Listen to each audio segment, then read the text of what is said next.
Confidence is back. Surprised? Well, don't be. It came back 3 years ago, ancient history in our high-frequency world. What should shock, though, is that despite this, activity is anemic and has been for long enough to call into question those confidence scores. Do they really mean what they used to?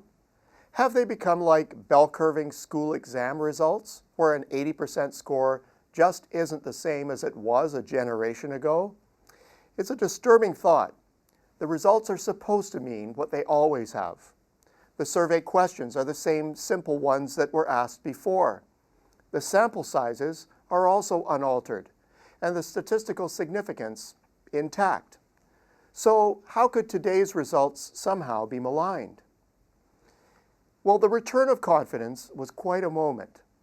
In the U.S., consumer confidence plunged to lows unseen in the modern era immediately following the Great Recession. Recovery was speedy, but partial at best. It hovered for years at levels consistent with past recessions. Then it emerged with great flourish in mid-2013. In Europe, confidence saw a similar plunge, but public stimulus rebooted sentiment. Recovery was short-lived.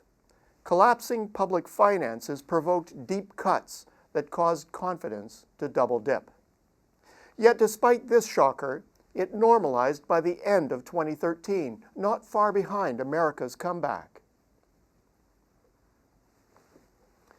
Economic activity shouldn't have been far behind.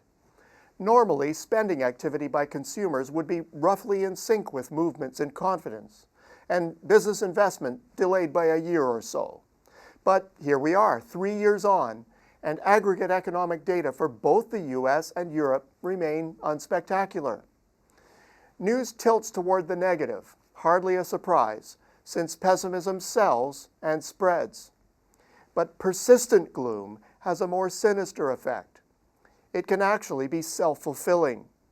Convince a mass of people who have survived the biggest down in the world economy since the Great Depression that we are now in some kind of permanently low-growth new normal, and they'll adjust their behavior to suit. One look at tepid U.S. and European consumer spending numbers suggests they have done just that. And there's nothing new about it, really. Cast back to the years following the Depression, and there was that same reluctance to spend. Keynes dubbed it the paradox of thrift.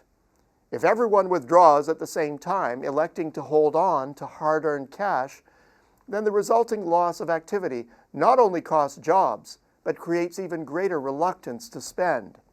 In our case, then, we may say that we are confident again, but only in this new paradigm of self-imposed austerity. Others may blame it on demographic timing. Aging baby boomers are beyond their key accumulation years, and the next-gen crowd just isn't as profligate as their forebears.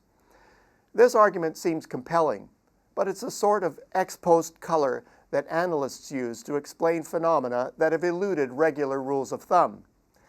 Canada wrestled with such explanations in the austerity years of the mid-1990s, only to see the economy come bounding back in the decade's latter years.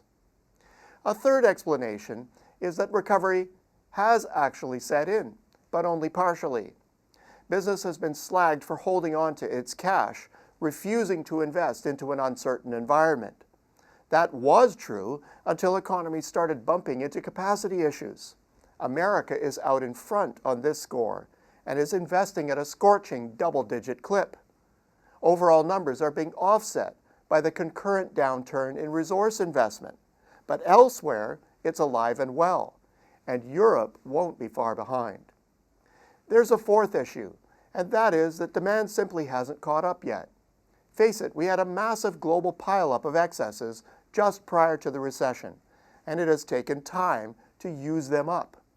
In a lot of cases, we are only just emerging from a super down that followed a super up. The low, slow growth that resulted left behind a lot of emerging workers that stats suggest are making their debut. If so, activity will soon be on the rise. The bottom line? Surveys have long since concluded that sentiment is stable.